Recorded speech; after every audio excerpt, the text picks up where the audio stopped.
What's up, guys? Thanks for joining me. We're going to talk about when I'm feeling down. When I'm feeling down.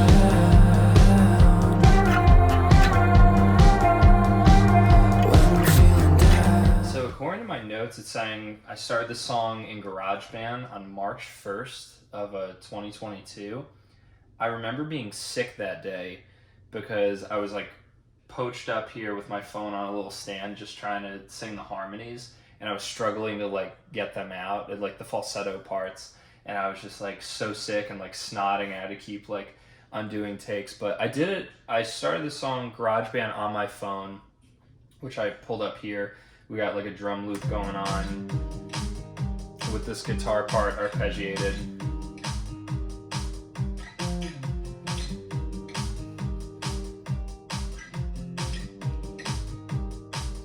The guitar part really was just, I wanted to find something that nuzzled into like climbing up and resolving, and it was annoying and dancing. It laid down really nicely with these drums are really simple sounding. It's just like a club beat they give you. But I knew I wanted to have this like dancey off shift, but maybe with real drums. I don't remember if I was hearing it with or without real drums, what the vibe was. And then these vocals came such a long way. This is, out of all the songs I've written, the most attempts at lyrics.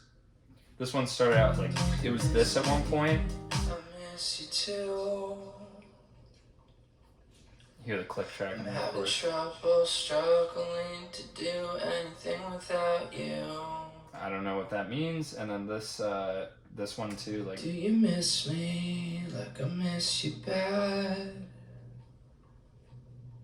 you hear washer dryer in the background of it too. Not everything's working out.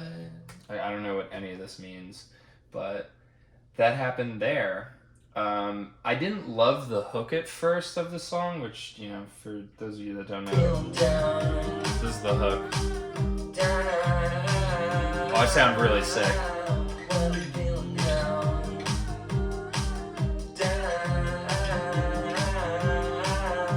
Yeah, I didn't love it at first, but when I was pitching stuff to the band at the time, I threw this song in there and Connor really liked it, and then everybody was like, oh yeah, this one we should definitely try.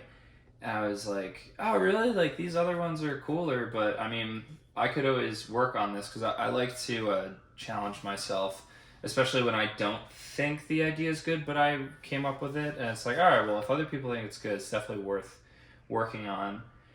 And then lyrics, again, I tried this here. We tried writing lyrics together in the studio, and we were coming up with some bits and pieces of things, but it just wasn't really working out.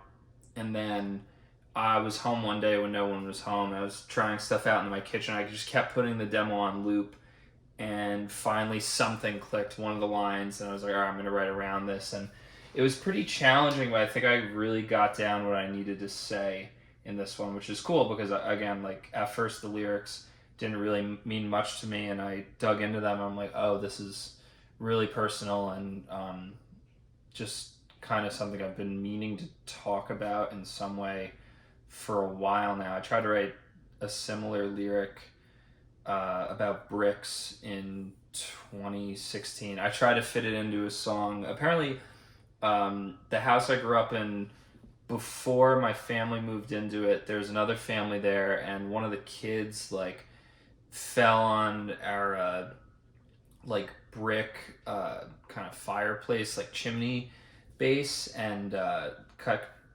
their head open, and there was still blood, like dried blood, like parts on the brick, which was also really weird growing up. And I was like, all right, I'm never playing on that or jumping on it or jumping off it or whatever, but it was interesting always seeing that. I wanted to talk about that and kind of family and neighborhood aesthetic in a song, I guess you could say.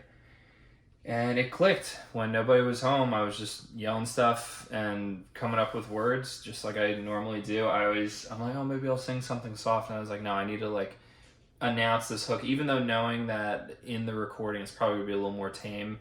and easier to listen to, I was still like yelling these lyrics out to see if there's any like feeling in them.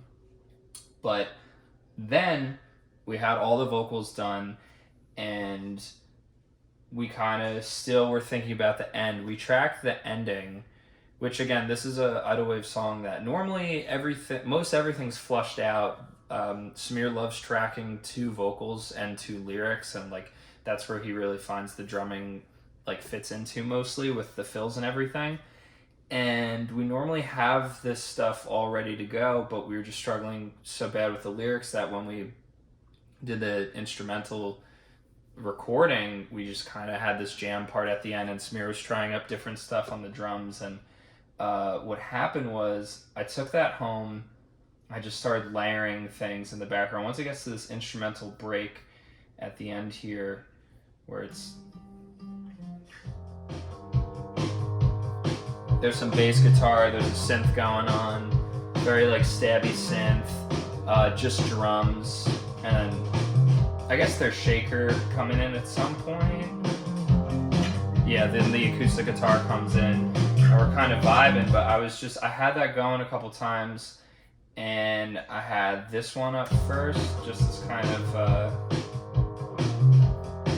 oh, my bad, this like whistle.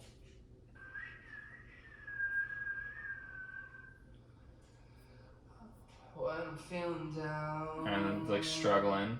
When I'm feeling down. And this right one, just like a harmony. It's kind of scatty.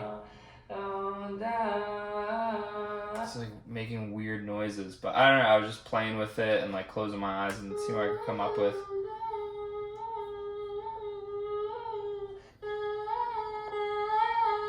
Just like falsetto noises, and then what was this one?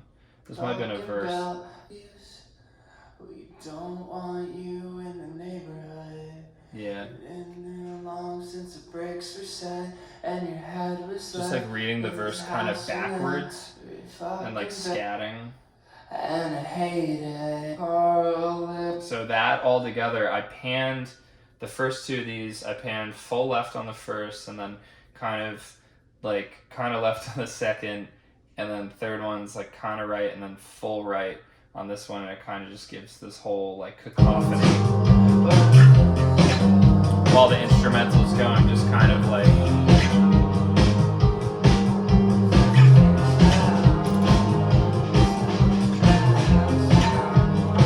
it's building with the drums getting more unhinged and out of tameness and feel. It's kind of just like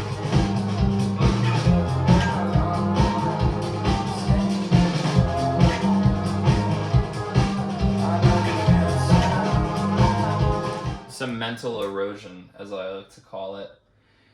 But that's pretty much when I'm feeling down. Thank you so much for checking the song out and sharing it. And I hope to do more videos like this. If you're into this, I mean, I'm into it. I love talking about this stuff. And Nick Timoneri and I have the Songs from Monmouth County podcast too, if you're interested in deep dives and the older songs. And until I make videos for them like this, but have a good one.